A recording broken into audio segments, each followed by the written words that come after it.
I'm Dr. Trevor Johnson, physician and geneticist. And I, Dr. Lawrence, physician and biochemist. Today, we welcome you to the first session of the Jails podcast. I have to admit, I'm nervous. I thought you were not because it was like teaching, only without a bunch of... Shh, don't go off topic. Yes, sorry, thank you. Haha, what would be of you without me? Being honest, I don't know.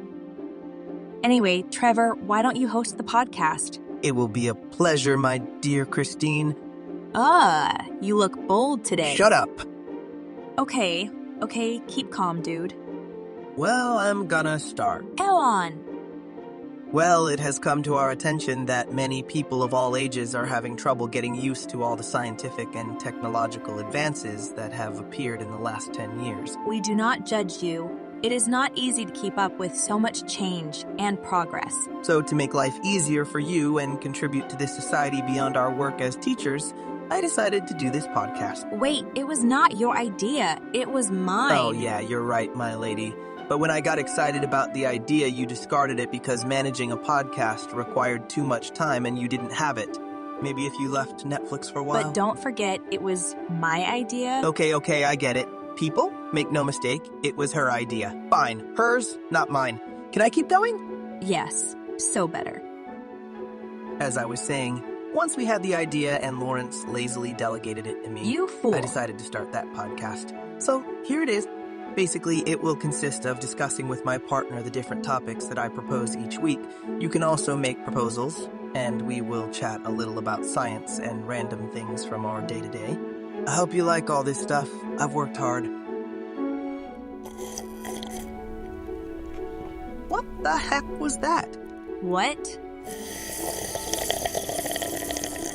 That. Yes, that. Why are you drinking tea? I don't know. People usually do it when they're on a podcast. It's dumb. No, it is not. Everyone does it. Well, I'm not everyone, and it's my podcast, so... For God's sake, can you stop drinking tea?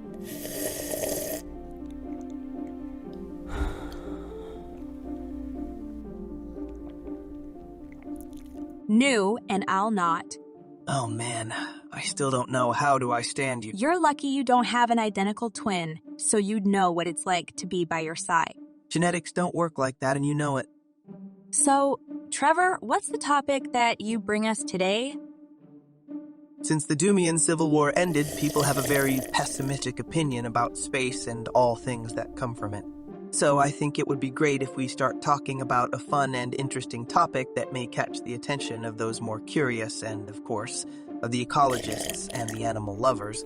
Today, if you agree, we're gonna talk about the Lowithian fauna and flora. Oh, yes, man. I love Nadia parrots. Pulchus are better. Man, they're a fucking Language. fat stack mounted on 2 legs. That's exactly what makes them great. Yeah, sure. So, is there kind of a list of species or something? Nah, I just thought you'd start talking about a random 4-winged parrot and you not let me talk about any other species, so I didn't make the effort. Okay, what about do it randomly? I figured out you'd say that, so I set up a little random selection program. Here goes the wheel. What will come out? Can't believe it. This sound is from Mario Kart, isn't it? Wow, you have a great auditory memory. Do you remember those nights hiding playing Mario Kart 64 together? How to forget them? They are my fucking childhood.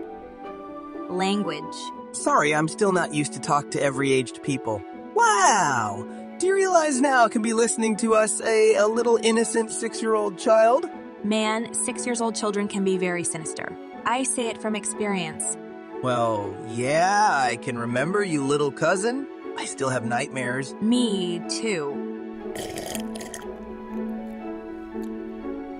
Anyway, what species has come out in the draw? Oh, gosh. No, can't be it. What? Okay, it will cause controversy. It's one of my favorite Lowithian species because of its intelligence, but... Let me see. What is it? Oh, man. The Instafata? Yeah, encephalitis are pretty clever. Man, they eat their children because they mistake them for food. I'm sure encephalitis children are so nutritious. Can't believe it. Do you want to prove of their intelligence? Watch it. Two encephalitis fucking.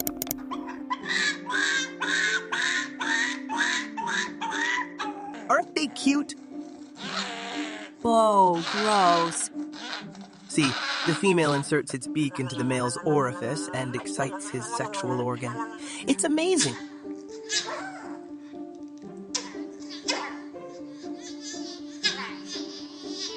Man, it's bleeding. Has he bitten his penis? Oh shit. It was not supposed to happen. And it's not a penis.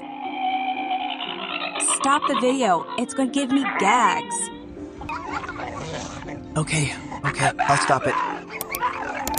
Done. Better. Oh yeah, I forgot about the tea.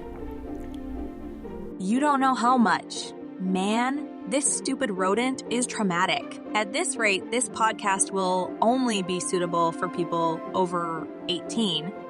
Exaggerated. Reproduction is one of the topics of greatest biological interest.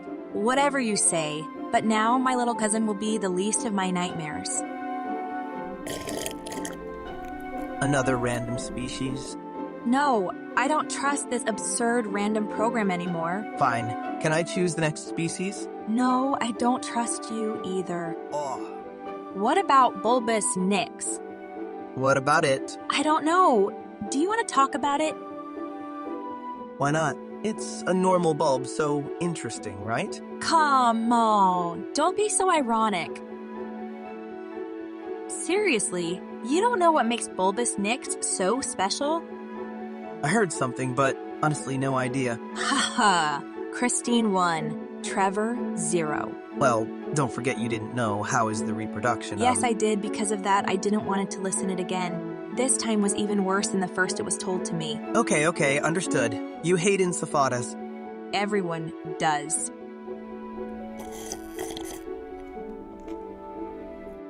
So tell us, what makes bulbous nix so unique? A nix is a kind of bulb Yeah, we all could figure it out. that grows at the poles of Loeth. Interesting. Do they celebrate Christmas all year? The seeds are hidden in the snow, and when the snow begins to melt, the nix swells with water like a sponge, forming its nutrient broth to form new seeds. These grow on the outer walls of the bulb, and, as they are not very attached, it is easy for them to fall off and bury themselves in the snow. Now the interesting part. All those seeds that fail to germinate before being dragged down the slope by the rivers that are subjected to different temperature conditions also have different growth. They bloom in spring and give off a pheromone known in Loeth as phalea, the meaning of which I believe is related to the word phalo, which means to desire or love. Basically, the phalea promotes their reproductive capacities in living beings, thus marking the mating periods of many species. Seriously, I don't see why you can talk about a plant that induces the whole world to have sex, and I can't talk about some of these animals being induced to have sex. It's just not fair. Well, being rigorous, technically you can't call it an animal because it's an extraterrestrial form of life. Dang it, you're right. By the way, speaking of breeding methods, I think it would be interesting to talk about the pukes. Easy. They're a mob of water rats addicted to sugar and vacations ruiners that multiply like cockroaches. God, I hate them. Oh, but they're so cute. Yeah, until they surround you and make Come you on. beg for mercy. Don't be so exaggerated. I'm not. They're the Loethian version of Satan. Maybe it's a good idea to give you a puke when you get so upset. I still don't understand how the heck do they replicate. I mean, it has to be related to some kind of mitosis process, but I don't know, it's strange and annoying.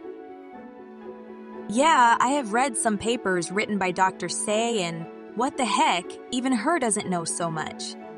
She says it's some kind of clonation, obviously an asexual reproduction method, like when starfish grow from a severed arm. But it's strange, because pukes don't need to be amputated to clone themselves. It seems to me that there is a lack of research in this field. Yes, I agree. There are some theories, but honestly, none of them make sense yet. In summary, Pyuk suck. I prefer the natural predator. Gosh, it's so cool. Calidurapax? Yes, exactly. Calidurapax. Well, I have to recognize that their way of moving through the water is very effective and biologically interesting. That's the least of it. The important thing is that they are cool dragon-like beasts that cruelly crush pukes. They get caught in their jaws, and God, I love them.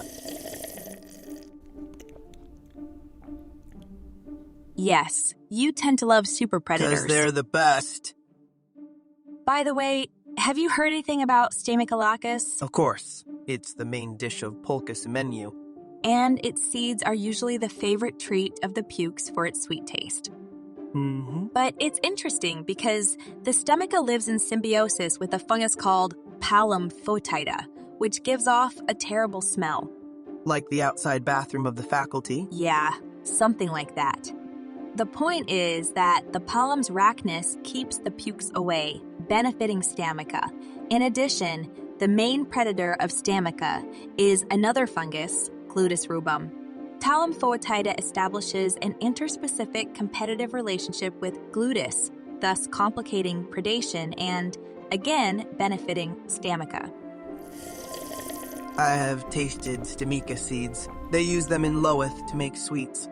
Yes, and in fact, although it is not a common ingredient, as far as I know, the Palum fotida is used as an exotic seasoning in some Hauti cuisine dishes.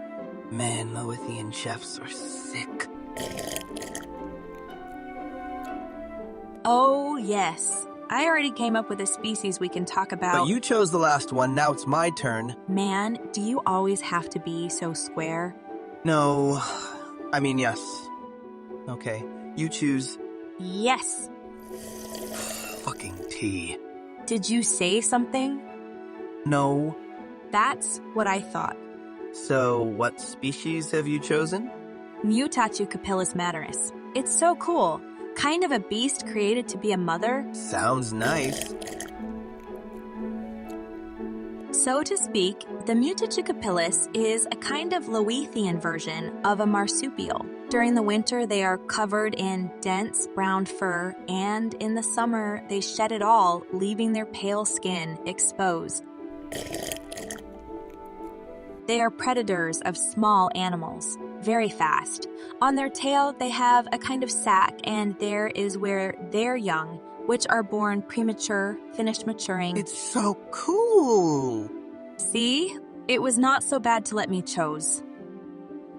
Look, it's a baby Mutatu capillus. Oh, so cute.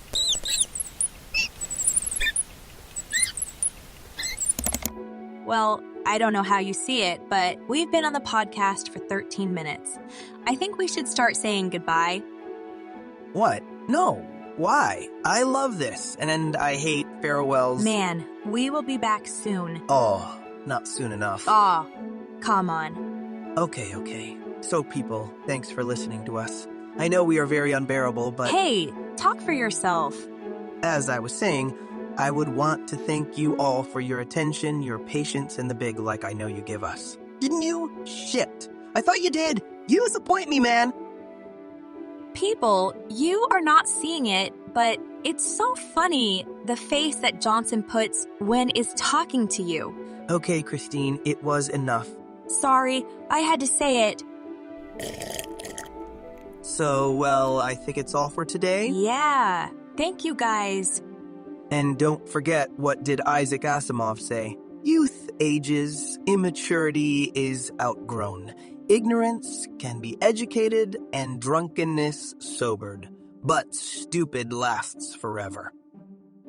Context? None, I just thought it would be cool to say goodbye like this.